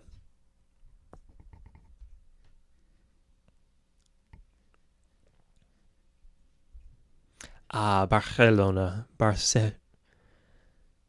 don't even know how to say it. Like, I know lisps mean you have trouble with S's, but I don't know what Barcelona. I gotcha. Okay, thanks. Now I can be a douchey American. Or a regular European person, I guess. So there's certain stereotypes that English people that like correct pronunciation for certain things.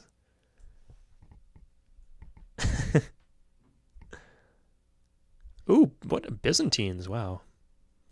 Good for you, Carthage. Okay. Carthage making plays. And Julian, it's happening. 1305 AD, and it's finally happening. Has the Japanese stack just kind of wandered around aimlessly? Yeah, they made it back home. They seem to have, yeah, they mostly held on to everything. The Greeks took a city. They took a city from England. And it looks like they're in a decent position to take one more. Spanish have one conquistador up here. It's not going to do much, though.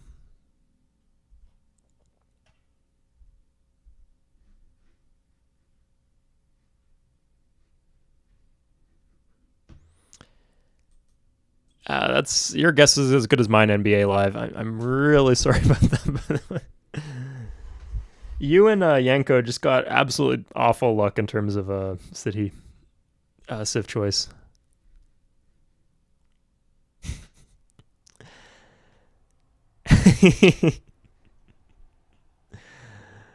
Yeah, well, yeah, Constantinople has joined Carthage, gang.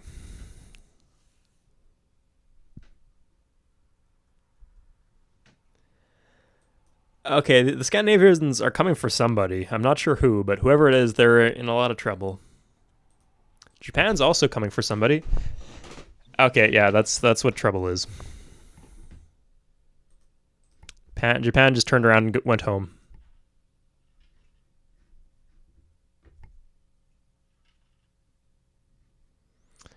They really aren't, I know. They should go full Mongol, you know, like they should like play militaristically, you know?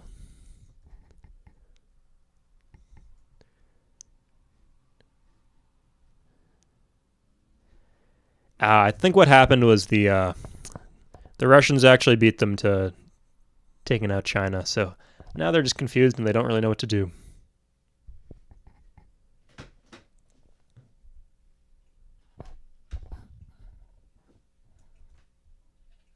Warrior only challenge? I mean, that's that's pretty much how I play the first 4,000 years of the game normally. Welcome, Excalibur. So for people who are new and who are joining, we're doing in debug mode, we're observing a battle between Cid level AI as they fight against each other. 31 civs on a tiny map. So currently, Spain is speeding away with their ridiculous, so much commerce that they're literally off the like this is literally off the charts. But they don't have many cities. The Russians, the Scandinavians, and the Greeks are high up in cities, so they might also do pretty well here. We'll see how things go. Yeah, Ottomans be vibing. I can't argue with that. Yeah, I don't know how the Zulu getting away with this. They have a lot of veteran units. I think the saltpeter is benefiting them a lot.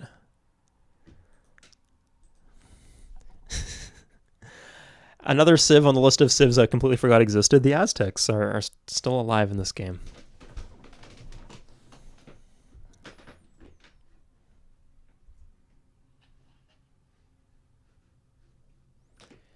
Let's check the tech updates, replaceable parts, and scientific method for the Spanish. So they're going to run away with things.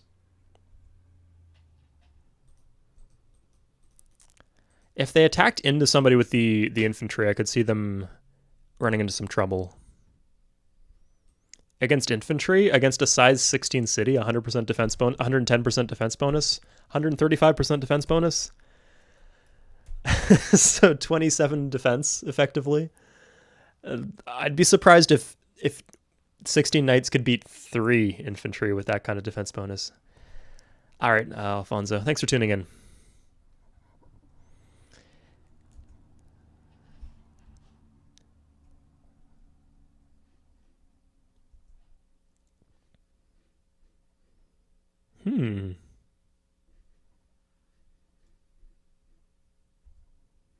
Persia. Oh, okay. So again, let's say a little prayer of thankfulness.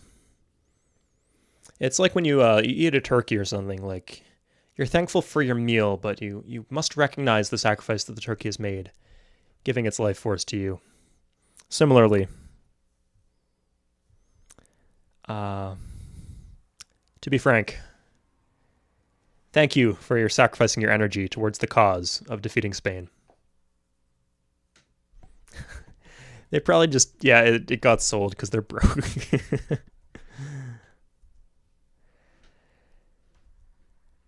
I think Greece has a real shot at this, though.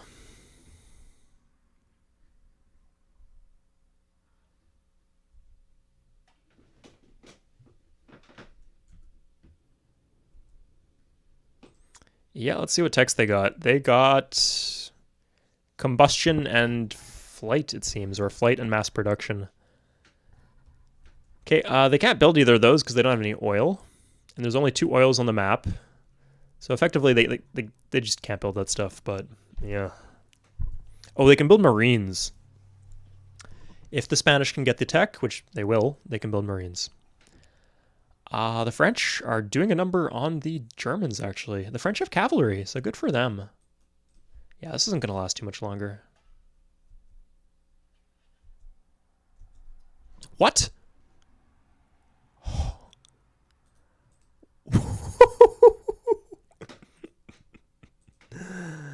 Oh, that was fast. RIP Carthage gang.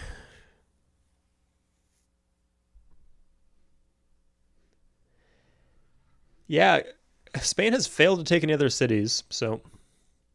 And what are they going to do? Attack into musketeers? Maybe, actually. They could probably kill at least these 2 cities off of France right now. Okay, Russia is actually the first civ to start railing, interestingly. That might be crucial. They just got attacked by Scandinavia and just ran over them, I guess.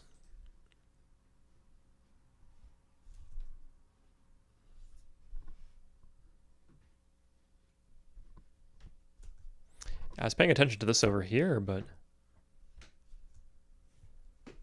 is something happening?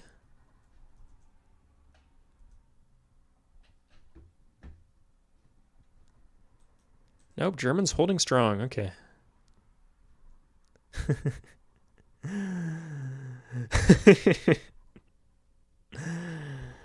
Yeah. Oh god, that's brutal, Julian. Wait, Hans Martin is actually the Vikings. So Hans Martin, you're the biggest on the map right now.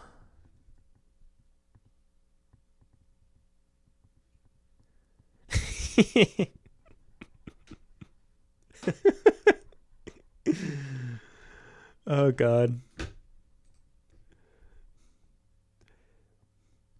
Like the Hunger Games, except all the developers of Civ 3 have to like watch their AIs battle against each other, and the one who chooses the correct AI gets to live. And they just have to watch them be stupid and it costing them their lives. I know, I like those guys way too much.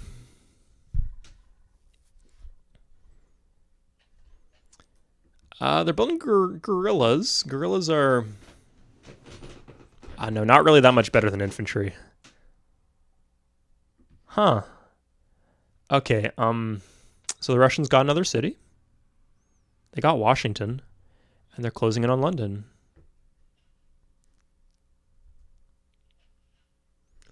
Huh, what are the Dutch doing? They took Utica. They're holding the line in the East India Company, and no action over here. They seem to be okay. If they can take Carthage, they'll have like a... This is pretty low on HP. Yeah, they got it. Okay. Wow. The Aztecs are actually pillaging. Yeah, Hans Martin, you're actually in trouble here. I think the war against the Carthaginians was really costly. Good news for whoever picked the Ottomans. So good news for Postist. You actually have your iron now. Congratulations.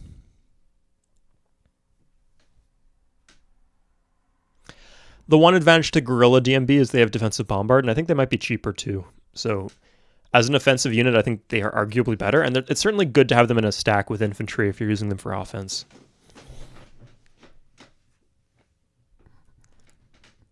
They have 6 offense though.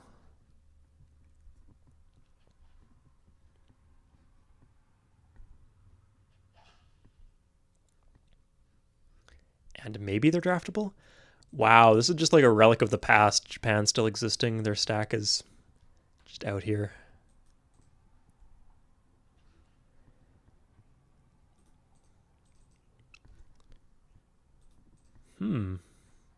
Yeah, it looks like the Dutch are kind of holding on. Honestly, I thought this was a meme strat when they planted the city here, and when they started taking the cities here. But you know what? Any way that they can get unit support actually works well for them. It lets them stack these riflemen without going broke.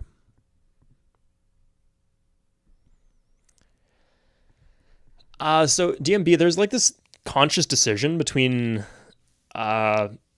original Civ 3 and Play the World and Conquest, where they decided that they wanted to fill in the gaps of the tech tree with units that don't really cost as many resources. So that's how you get the Tau infantry, the trebuchet, medieval infantry. Yeah. It keeps the game going longer. Which can be good or bad.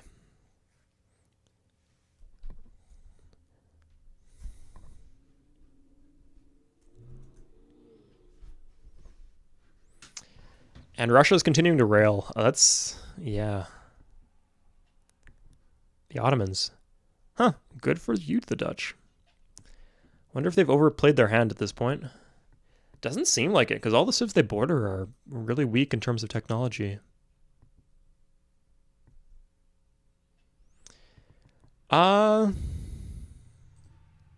Catapults have high bombard, though, because they're a bombard unit. So let's compare.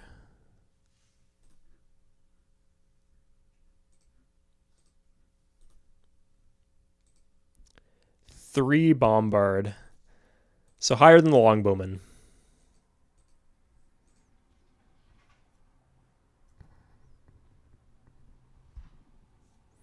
So yeah, against let's say cavalry attacks, it has about a 50. I'm not sure actually. I think maybe a 50-50 chance of doing a point of damage, which is really good.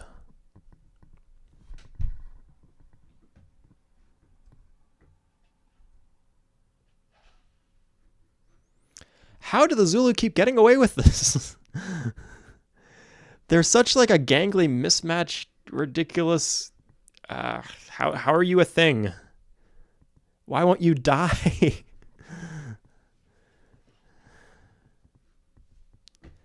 Okay, Spain has entered the next era. They have Tau infantry.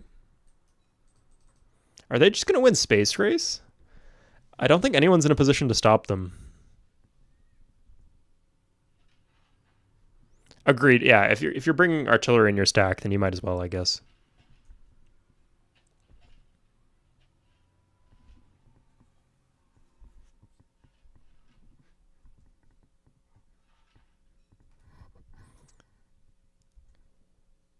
But if you don't have rubber, you might do a stack of artillery plus guerrillas. That'd be pretty good.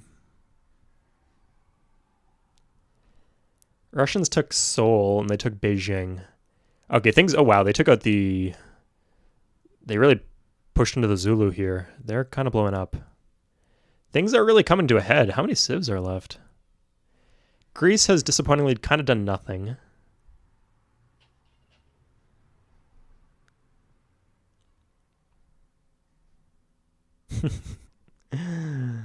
I think that Spain will into space at this rate.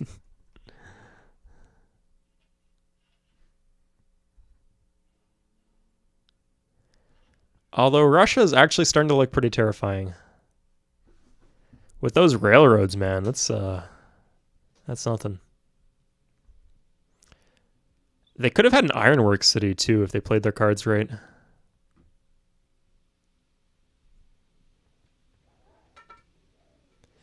Yeah, that's the most surprising thing. Germany has lost both Berlin and Leipzig, but is still alive in Mecca. Nice. Wow, this is... Yeah, I'm impressed with the viewer base is growing. Normally it's impressively stable. Like, I'm happy with how stable my... Like, I don't drop off in viewers as the stream continues. But yeah, it's cool that it's growing.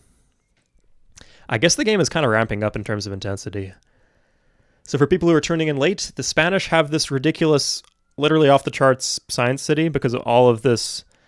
It's the wonder stacking strat that I use, where you get all this gold and you get Copernicuses and Newtons, and then those multipliers apply to the tourism gold, so it just gives you ridiculous income. So they're way ahead of everybody else, but they're still on 2 cities, Whereas civs like the Russians and the Greeks are also doing well in tech. Not nearly as well, but also have a lot of cities. Oh, fuck, you're right. No, you're completely right, Aruv Navi. They don't have aluminum, and so they can't build a lot of the spaceship components.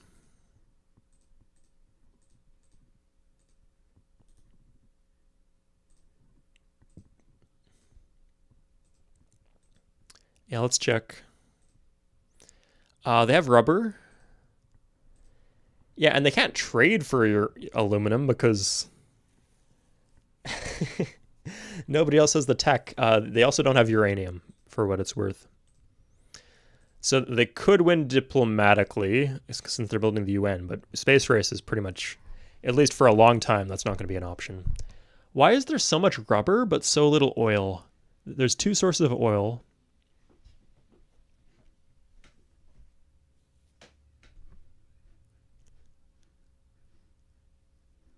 Two uraniums. And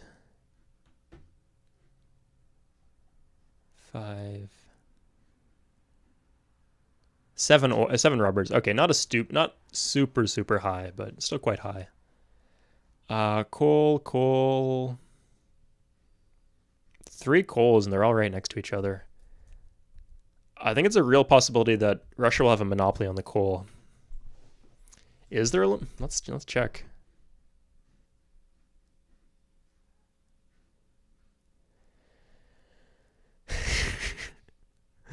Civ 3 map generator at its finest. I guess we're pushing it to its limits, but it seems that there is absolutely no aluminum. Do I just need the tech for aluminum, maybe?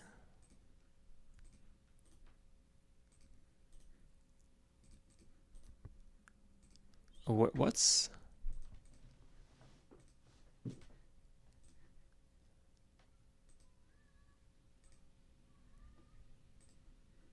Rocketry, okay. Is it not showing? Oh, here it is. Aluminum appears on the map. Does this work?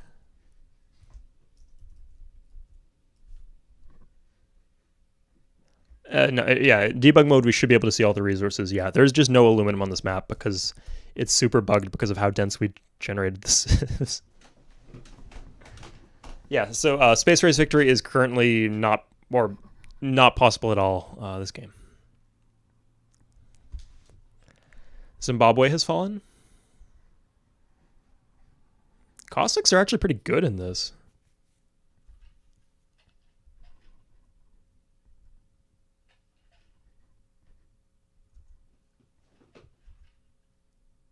And the Zulu lost St. Petersburg, I think was what they had. Yeah. They're going to be able to finish off the Vikings. Where are the Mayans? Oh, this. Okay. No biggie.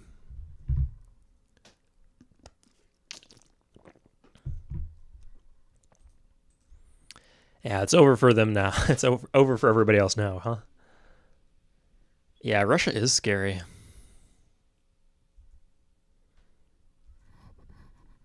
I don't think I'll be able to vote. But if it comes to a vote, I will abstain.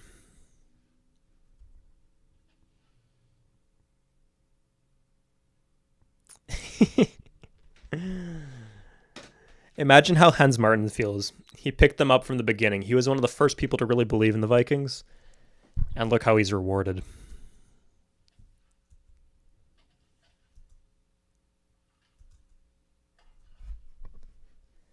So those railroads, I'm telling you. Although France seems to be at war with Russia and is really pillaging them. Huh. Oh yeah, the Russians do have Thebes, I guess. Sorry, Japan. It wasn't to be. Luca's off the list.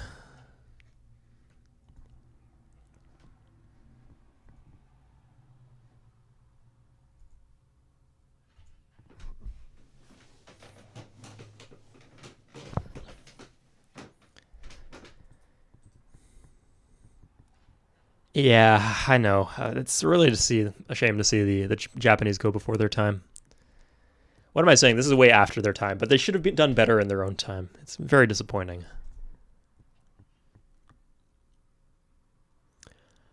Yeah, Tony, no kidding. I mean, scientific civs are good. Cossacks are good. They seem to be pretty even. I don't really think there's anything that the... What is there possibly for the Spanish to unlock right now? They get the internet, I guess. Oh, they can get more culture with all these wonders. I think their path to victory is the one city culture victory by just clearing out all the wonders from this era. They're teching kind of slowly, but they're still teching. Oh, they're about to win. Okay, guys.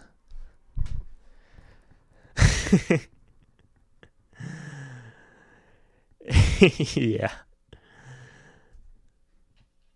Huh. France fighting back. France is such a weird civ.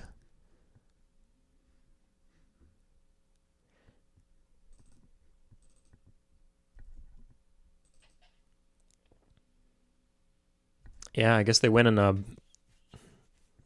about 6, 7, 8 turns. 1, 2, 3. Random Spanish. Who are they fighting? They're just sending their random mobile Sam out into the world to swim with the bees.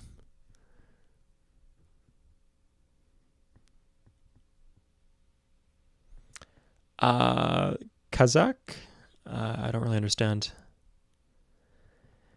Yeah, the Slav base, yeah, hard base, hard boss is intensifying, but I don't think it's going to be enough. Greeks have taken one city there, Spooky. And look at these massive boat stacks from Greece. If they're going after Spain, maybe they'll do something, but I think with the defense bonus from these massive cities, it's just going to be too much.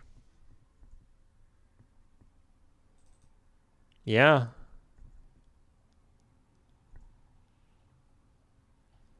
Last turn, guys. Is there anything you want to see before the game ends?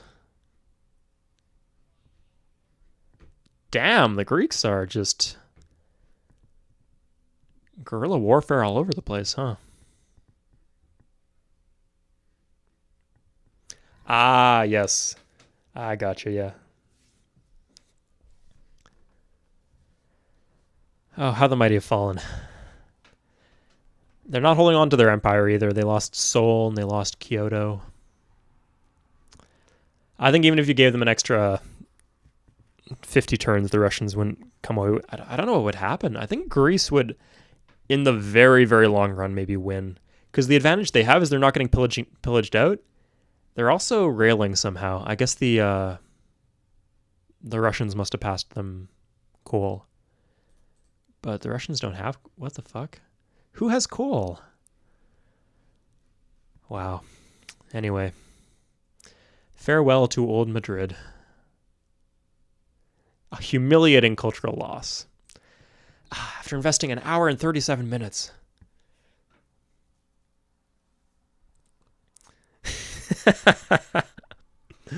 Looks like Ramses II also wanted me to delete Madrid. You go back to Chieftain. You have all those Cid level advantages and you still can't win. Pathetic.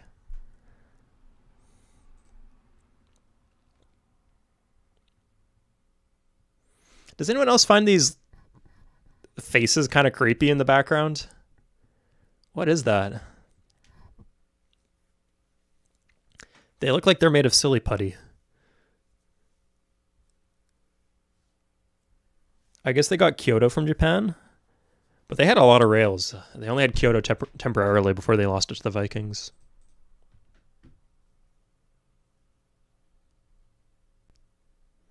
Okay. I'll try to load this up one more time and see if we can get the replay to play out.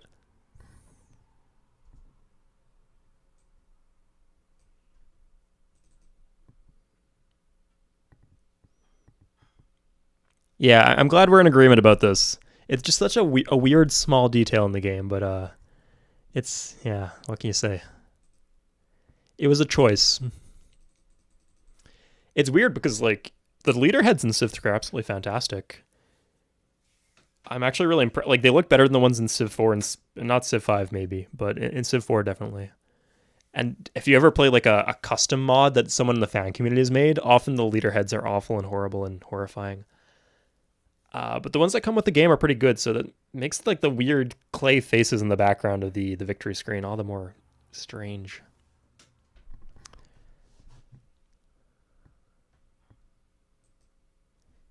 Oh yeah, okay, I get what you mean, Segolezov.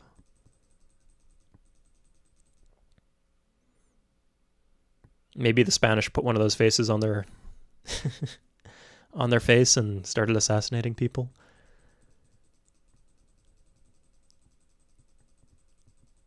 Oh, the Celts. You had so much potential.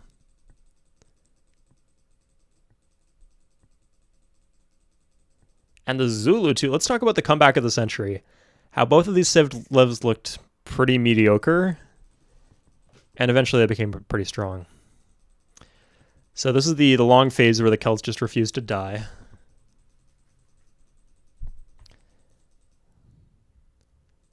We'll check and score, I guess. And then they finally died. And the Dutch, of all people, retook.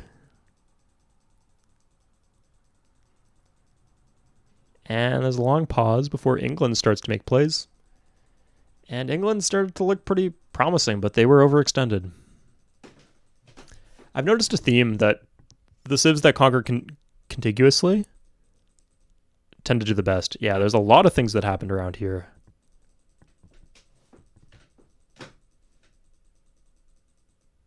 Let's see that a Viking. Oh, it looks like the Vikings lost a city. Huh, no, they didn't lose one to the Mayans. Yeah, they just conquered straight through.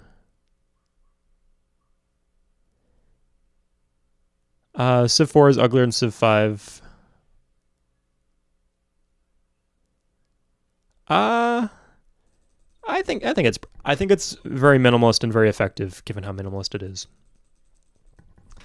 The leader heads, the weird cartoony leader heads in Civ 4, I think maybe the animation is like technically superior, but the style is awful. So yeah, this is Russia's absolute peak. The zenith of their glory happens when they take out Japan.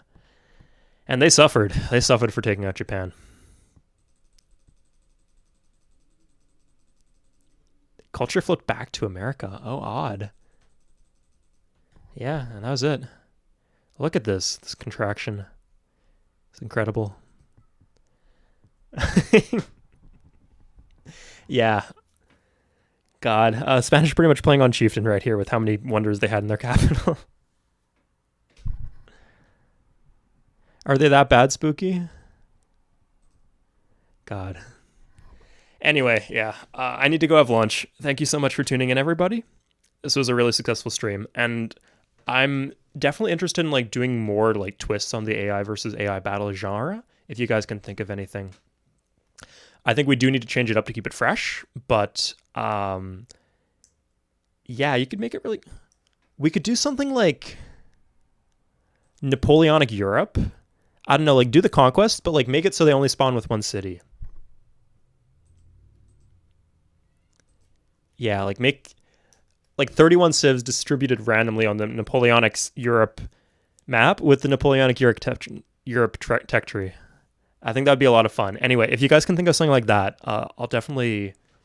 I like to do them like every third stream or something like that. It'd be a lot of fun. So yeah, thanks to everybody who tuned in, and I'll see you guys next time. Bye.